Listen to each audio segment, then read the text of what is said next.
Hey, this is Deepesh, and I'm going to take you through Pixel Mastery.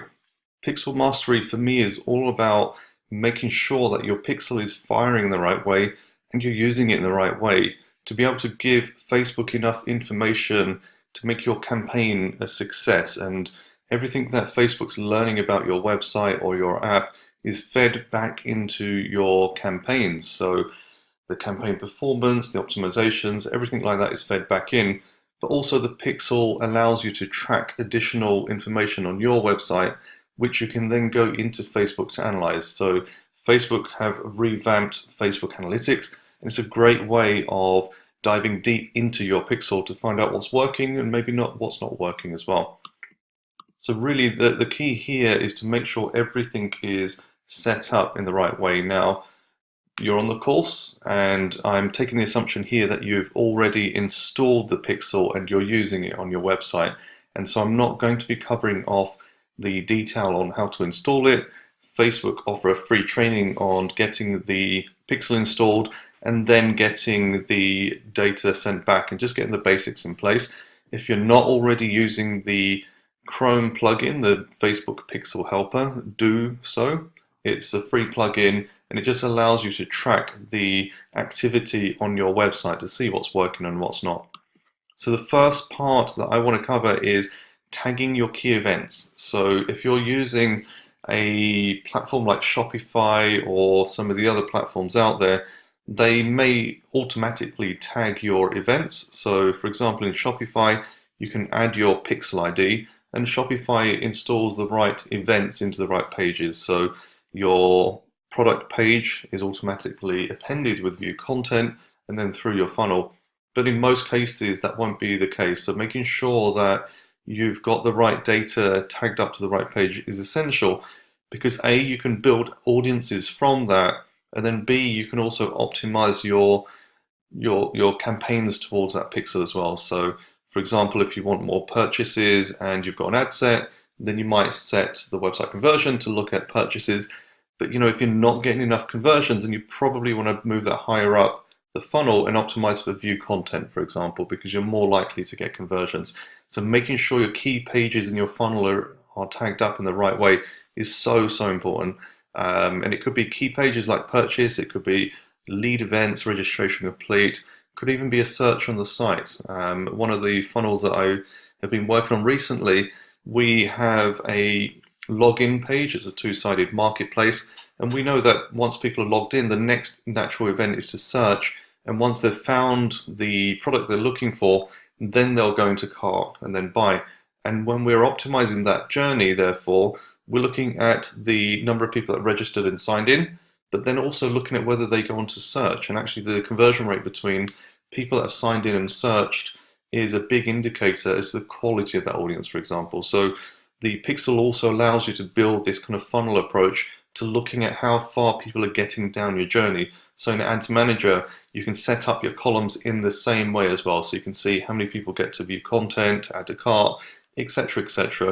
And if you want, you can export that out. And you can create percentages from that as well. So you can export it as a CSV and create the formula to look at the conversion rate from one event to the other as well. So the tagging of your key pages is so important for many reasons. The second part is making sure that you're tracking attributes where it makes sense. So in this example here, we have an e-commerce website and I've added to cart. And you can see there's different values here which are then associated with that add to cart. So the first thing is content type being a product. That feeds into the dynamic product catalog, which this website is using to then create a retargeting retargeting ad from as well. The content IDs, that will match the product in the catalog, and they're passing the value and a few other things as well. So making sure you're passing attributes is important for the dynamic product catalog, but it's also possible to use this in many other ways as well. So if you're using a custom event, and let's say you've got an event that fires when somebody buys an upsell item, for example, you might want to push the parameter in there for the product type they've bought, the quantity, for example, so you can actually drill down in your analysis, which I'll show you shortly as well, to find a bit more data on actually what's happened as well.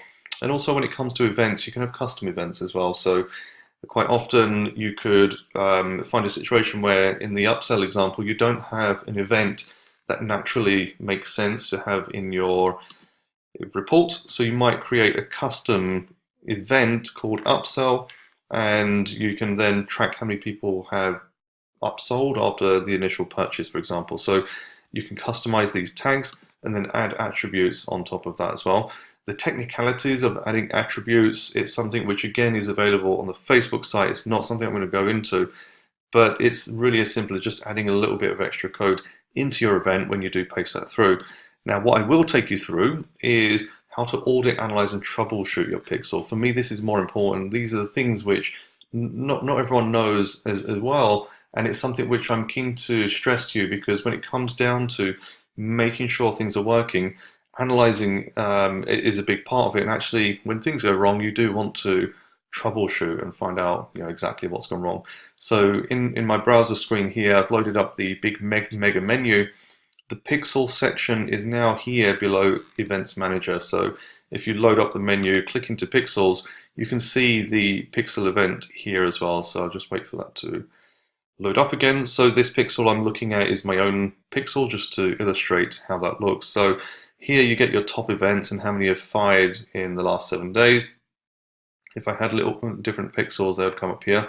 And it also shows you the firing and kind of how many events were fired as well. This is the pixel that's installed on my course website at the moment, so there's not too much traffic going in, there's not too much activity. But what we can see is at least there is activity. If there was a deadline here, I would be massively concerned. There's a green light here which shows when the last event was hit as well. So do use this periodically just to check everything is okay, and especially when maybe your results have gone a bit funny, you maybe not getting as many conversions through. Quite often it's just maybe something about what I like to do, but I just want to make sure the pixel is firing properly. The amount of times that I've lost hours, if not days, trying to fix accounts and trying to figure out what's going on, and it's come down to something as simple as the event is missing, or the pixel's been accidentally deleted, or whatever it is, and you can just solve that so much quickly. So if you've done some kind of analysis on your account and you still just think it just doesn't make sense, that my conversions have dropped, I'm not getting any hits, etc., just check on your pixel. It doesn't take too long. So come into this area, have a look. You can change the date period. If you've got different pixels, you can have a look at them here. And what I want to do here is actually go into details and go one level deeper on the pixel activity. So from here, there's some really cool things you can do. This one just gives you a view of the different things that are firing, so your different events, you can track them here. Here, Facebook will give you in the diagnostics any kind of issues that come up. You can have a look at your settings for your pixel here, and also what they'll allow you to do is to look at your audiences that are attached to different pixels here as well. But the one area I find really useful is the activity section. So here, for each of your events, you can see when the event was last fired, what the event was, which device it was, and which URL it came from as well. So if I want to look at my complete reg and just check in to make sure everything's firing as it should be, then I can have a look here, and it just shows the most recent events. So for example, my course has been live in beta for 4 weeks. There haven't been purchases, so there's nothing come through on the purchase front. So it just makes sure that everything is firing and as expected as well. So this is the kind of high level part of pixel analysis. I want to go another level down and actually look at analytics. So Facebook have revamped analytics into the kind of back end of 2017. And although analytics has been there for some time, it hasn't been massively useful for anyone beyond people using apps. So now for any kind of product, whether you're doing digital product or e-com or anything, Facebook Analytics is so much better for being able to deep dive into your data. So one of the areas here is to be able to go into event debugging and just get a bit more information on what's going on with your pixel as well. So here, again, in the same way, I can select my pixel and I can go, kind of just have a quick look and see what's going on with the firing of that as well. So the device, the event, which domain it came through, and the current domain it was on, current URL it's on as well. So I can have a quick look and kind of just see what's going on, just in case there is any reason to believe there's a problem with the pixel. So there's that.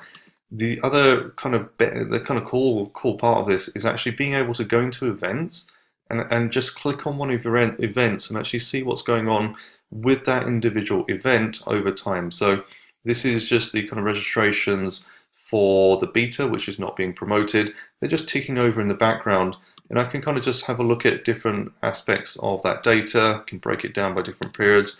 I can look at different dates. I can add different segments here as well.